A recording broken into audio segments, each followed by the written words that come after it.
So today we started new next chapter, heredity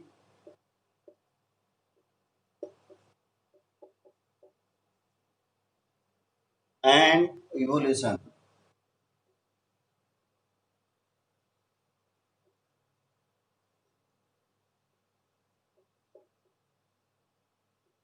It means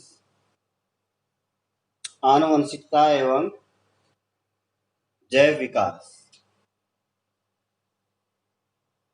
Question number first: if a trait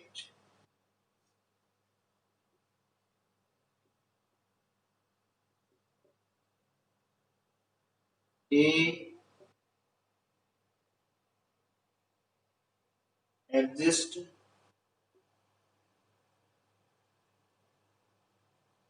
in 10% of the population,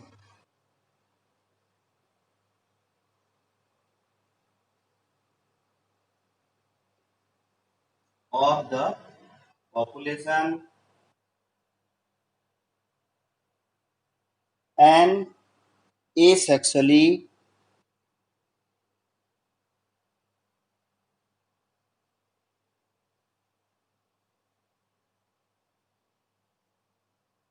asexually reproducing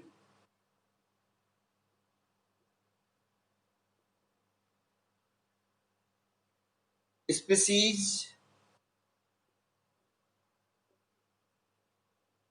and a trait B exists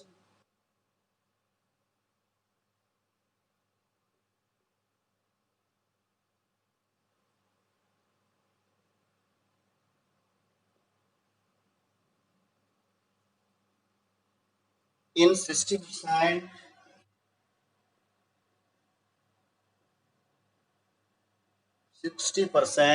of the same population.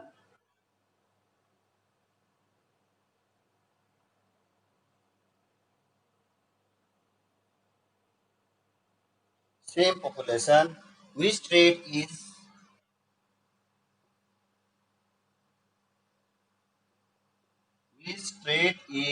likely to have arisen earlier.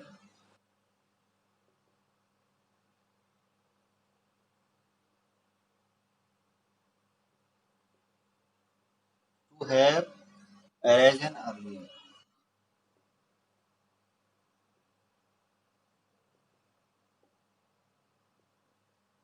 It means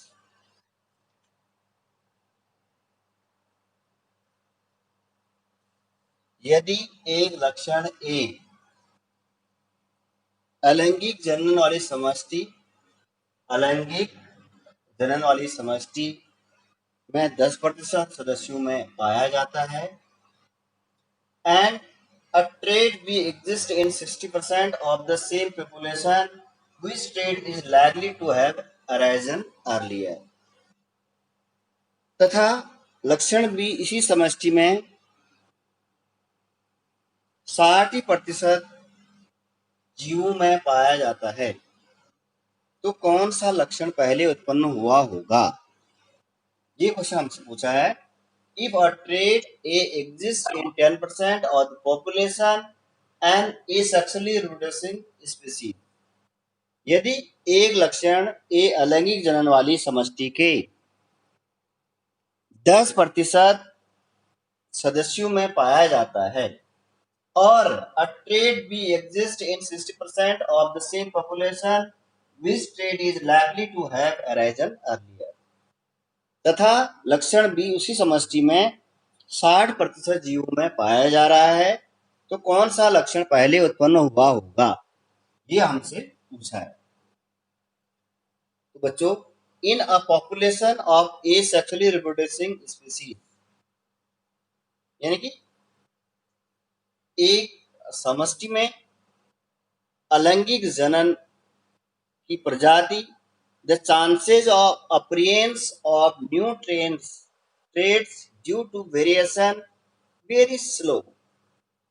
the chance of appearance यानी कि उसकी संभावना यानी appearance से जो प्रतीत होती है न्यू ट्रेड्स यानी नई समष्टि की due to variation very slow क्योंकि उसमें विभिन्नताएं ये सबसे रिप्रोडक्शन में क्या होता है सिंगल पेरेंट से ही न्यू कमर होता है इसलिए उसमें वेरिएशन की चांसेस क्या होते हैं वेरी लो होती है बहुत ही कम होती है the trade which is already present in the population is likely to be in higher percentage तो इसलिए समष्टि में पहले से ही उस समष्टि में ज्यादा परसेंटेज रहेगी would have been arisen earlier जो पहले उत्पन्न हुई होगी तो इससे पहले कौन सी उत्पन्न हुई होगी ट्रेड बी क्योंकि उसकी क्या है क्वांटिटी क्या है अधिक है therefore the trade we present in 60% of the population is the trade which have arisen earlier इसलिए ट्रेड बी समष्टि बी है वो पहले पॉपुलेशन उसकी समष्टि में क्या होगी पहले से ही उत्पन्न होगी so next question number 2 how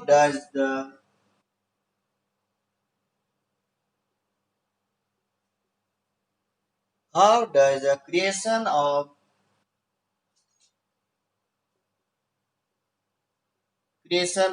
variation in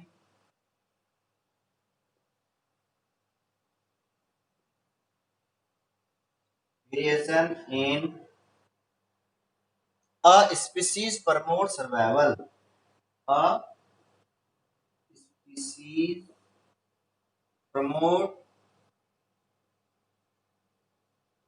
survival next question यानी कि विभिन्नताओं के उत्पन्न होने से वेरिएशन में होता है विभिन्नताओं के उत्पन्न होने से किसी स्पीसीज का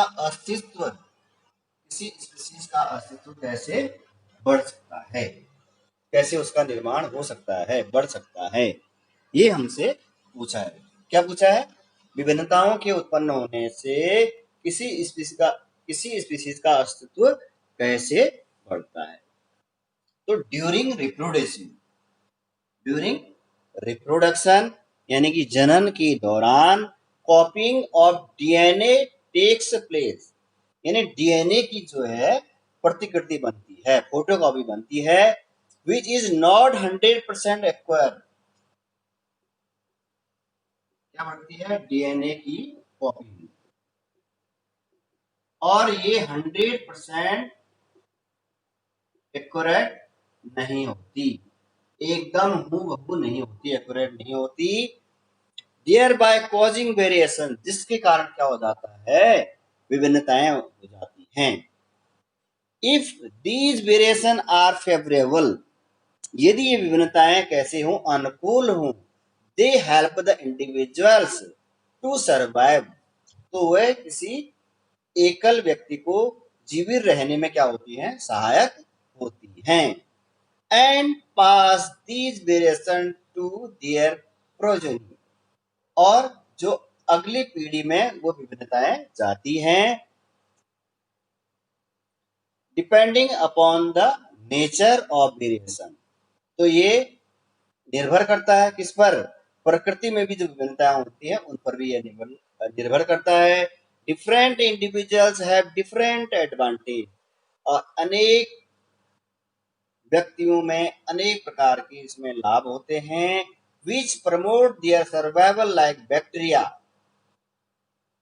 which can withstand heat will survive better in heat wave तो जैसे इसमें उदाहरण देखा है किसका बैक्टीरिया का जो जीवाणु होता है वह हीट में और हीट वेव में अच्छे से सरवाइव कर सकता है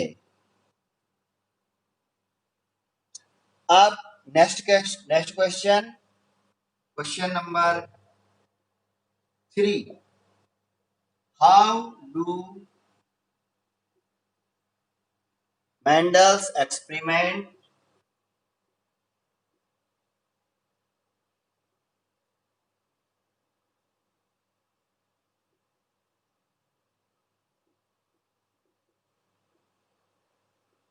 Mendel experiments show that traits may be dominant or recessive. Trait may be dominant and recessive.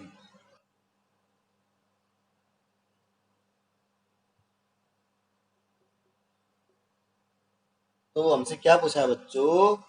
हमसे पूछा है मेंडल के प्रयोग द्वारा कैसे पता चला कि मेंडल के प्रयोग द्वारा कैसे पता चला कि लक्षण क्या है, ये प्रभावी डोमिनेंट होता है, प्रभावी प्रभावी का मतलब किसी पर हावी होना, एंड रिसेसिव होता है अप्रभावी। डोमिनेंट यानी जो दिखाई देता है या प्रभावी होता है, और रिसेसिव क्या होता है, जो दिखाई नहीं देता यानी अप्रभावी होता है। तो ये बच्चों आपको मैं ये अपने वर्ग के द्वारा आपको मैं बताऊंगा।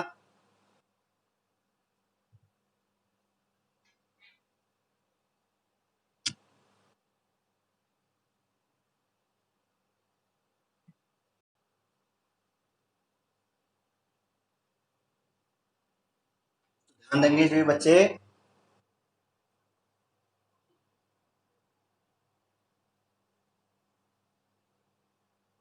तो पहले हम क्या लेते हैं, फीमेल पेरेंट,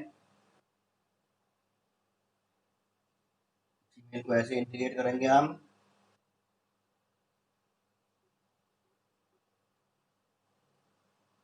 अब इसके हम जो एलिल हैं या ट्रेड्स हैं उनको हम क्या मान लेते हैं, कैपिटल टी, कैपिटल टी।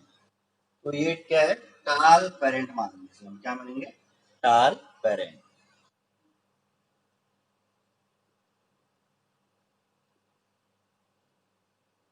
और तो ये इसके दोनों क्या है, कैपिटल टी है, यानी कि ये कैसा है, होमोजाइगस। यदि एक कैपिटल एक स्मॉल होता तो हेटेरोजाइगस होता। होमोजाइगस का मतलब समयुग्मकी। ऐसा है होमोजाइगस। अब मेल पेरेंट्स,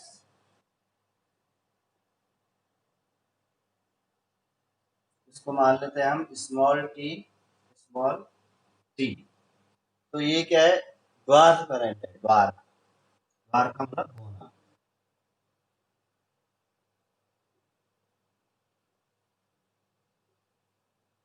और ये भी क्या है, होमोजाइगस।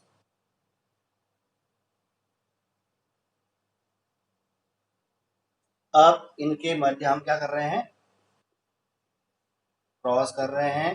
तो नेक्स्ट जनरेशन में क्या होगी, एक कैपिटल टी, एक स्मॉल टी। तो ये क्या हो गया, ऑल आर क्या है, हाइब्रिड यानी संकर। फिर अब ये कैसा है, फिर हेट्रोजाइगस, हेट्रोजाइगस।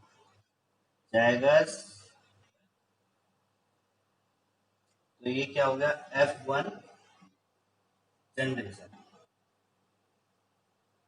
पहली पीढ़ी क्या हम कहेंगे, F1 जनरेशन। अब थोड़ा सा और ध्यान देंगे आप, इसी के आगे है ये। अब इनमें ही हम क्या करते हैं, फिर सेल पॉलिनेशन, स्वपरागण की क्रिया हम कराएंगे इसमें। किनमें, कैपिटल टी और कैपिटल टी, या तो ऊपर कर, आप ऊपर से समझ लेंगे इसको, यहाँ पे एडजस्ट कर लेता हूँ आपको।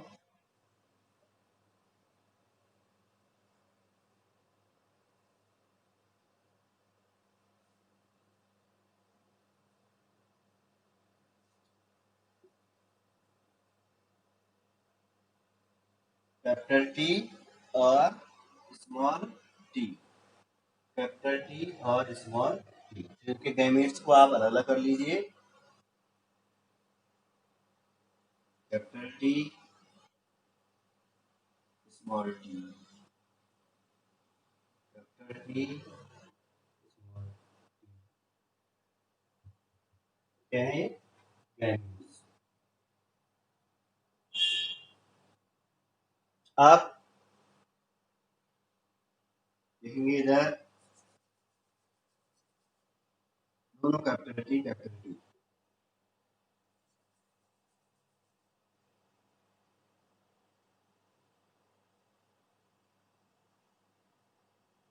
Capital T small T,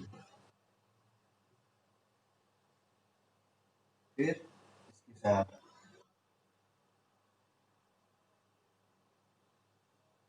capital T small T और स्मॉल टी स्मॉल टी, है ना। तो यहाँ पर देख रहे होंगे आप, तो ये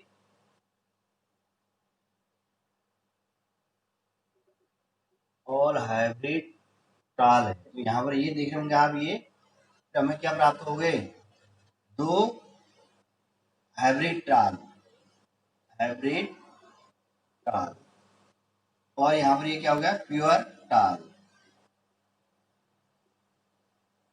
और ये भी प्योर ड्वार्फ। अब बच्चों समझना यहाँ पर ये है, यहाँ पर थोड़ा सा ध्यान देंगे आप। मेंडल ने क्या किया, सबसे पहले क्रॉस कराया किसमें, प्योर टाल प्लांट में और प्योर ड्वार्फ प्लांट में। तो प्योर के जो ट्रेड्स हैं वो क्या मान के हैं, कैपिटल टी, और ड्वार्फ के small T, and observe that all the progeny were hybrid capital T small t. Only of the trait was able to express itself. केवल एक ही लक्षण को यहाँ पर वो है बताने योग्य रहा, क्या, टाल। ड्वार्फ यहाँ पर नहीं दिख रहा है, ये हाइब्रिड में कैसा बन गया, ये टाल फर्स्ट जनरेशन में, और इस सेकेंड जनरेशन में F2 जनरेशन। अब फिर उसके बाद जो ये फर्स्ट जनरेशन में ये हाइब्रिड टाल मिले, इन्हीं में हम क्या करा रहे हैं, अगेन सेल्फ पॉलिनेशन की क्रिया करा रहे हैं। तो उसमें देख रहे होंगे आप, इसके हमने गैमीट अलग अलग कर दिए, फिर कैपिटल टी, इस कैपिटल टी से मिल गया तो प्योर टाल बन गया, और यदि ये कैपिटल टी स्मॉल टी से मिल रहा है तो हाइब्रिड टाल बन गया, स्मॉल टी इस कैपिटल टी से मिल रहा है तो क्या बन गया, हाइब्रिड टाल बन गया, और स्मॉल टी से मिल रहा है तो क्या बन गया, प्योर वार। अब देखो जो पहली फर्स्ट जनरेशन में है वो क्या क्या दिख रहा है, ये टाल। तो इसका डोमिनेंट क्या हो गया, फिर कौन सा प्रॉपर्टी डोमिनेंट होगी, टाल फर्स्ट जनरेशन में, है ना। और फिर उसके बाद क्रॉस, जब सेल्फ क्रॉस सब स्व परागण की क्रिया कराई जा रही है इसमें, उसके बाद देख रहे होंगे आप, तो इसमें ड्वार्फ एंड थर्ड फोर्थ वर, एक वन फोर्थ क्या है ड्वार्फ है, और थर्ड फोर्थ क्या है यहाँ पर टाल प्लांट दिख रहे हैं, है ना। तो यहाँ पर the express trait T for tallness और डोमिनेंट, यानी कि ये टी ट्रेट है जो है, ये यहाँ पर टालनेस को प्रदर्शित कर रहा है, और वो क्या है, डोमिनेंट है, जो फर्स्ट जनरेशन में दिखाई दे रहा है हमें। और जो स्मॉल टी है वो ड्वार्फनेस है, वो क्या है, रिसेसिव है, यानी कि हमें जो दिखाई नहीं दे रहा है, केवल केवल टाल हमें दिखाई दे रहा है, ड्वार्फ हमें फर्स्ट जनरेशन में नहीं दिखाई दे रहा। तो जो नहीं दिखाई दे रहा है वो क्या है, रिसेसिव है, अप्रभावी है। तो मेंडल ने अपने एक्सपेरिमेंट में यही बताया था। अब next question, what are the different way in which individuals, question number 4, what are the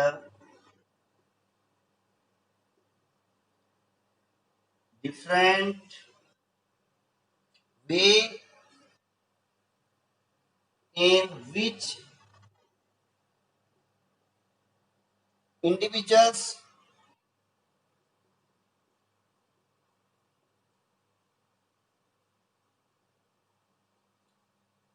with a particular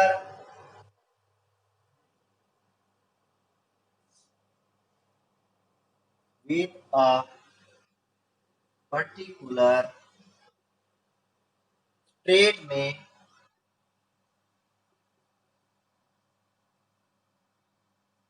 increase in a population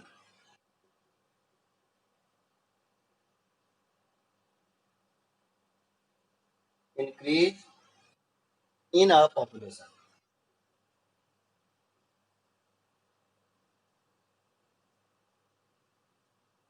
तो हमसे पूछा है कि वे कौन से विभिन्न तरीके हैं, what are the different way, कौन से विभिन्न तरीके हैं in which individuals with a particular trait में इंक्रीज इन अ पॉपुलेशन, जिनके द्वारा एक विशेष लक्षण वाले व्यष्टि जीवों की संख्या समष्टि में बढ़ती है ना, जिनके द्वारा एक विशेष लक्षण वाले व्यष्टि जैसे इन इंडिविजुअल्स एकल एक विशेष समष्टि में क्या होते हैं, बढ़ सकती है। ये कौन से कारण हो सकते हैं बच्चों?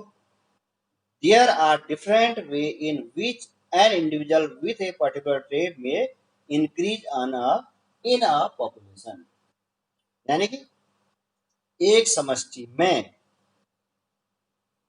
एक व्यष्टि की बढ़ने के विभिन्न कारण हैं, विभिन्न प्रकार हैं। दीज इंक्लूड जेनेटिक ड्रिफ्ट,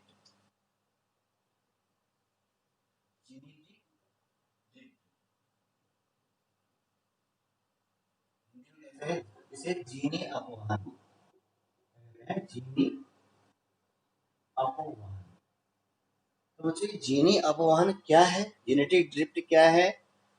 यदि कभी एक्सीडेंट हो जाता है, सडनली एक्सीडेंट हो जाता है, तो उस दशा में जब एक समष्टि के अधिकांश जो मेंबर्स होते हैं वो क्या हो जाते हैं, डेड हो जाते हैं। तो उसका जो जीन पूल होता है, जीन राशि होती है, वो क्या हो जाती है, लिमिटेड हो जाती है, बहुत कम हो जाती है, जिससे समष्टि का रूप जो होता है क्या हो जाता है, बदल जाता है।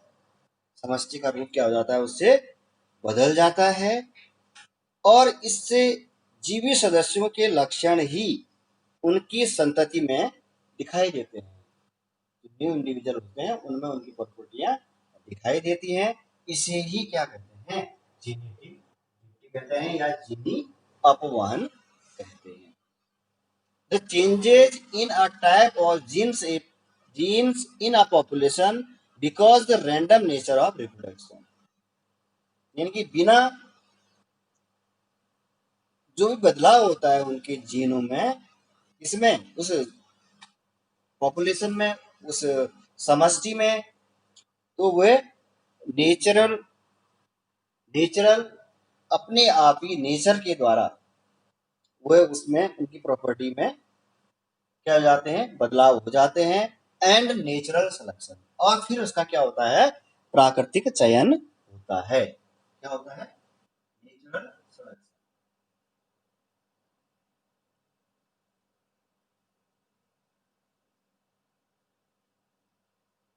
नेचुरल सिलेक्शन होता है इसका।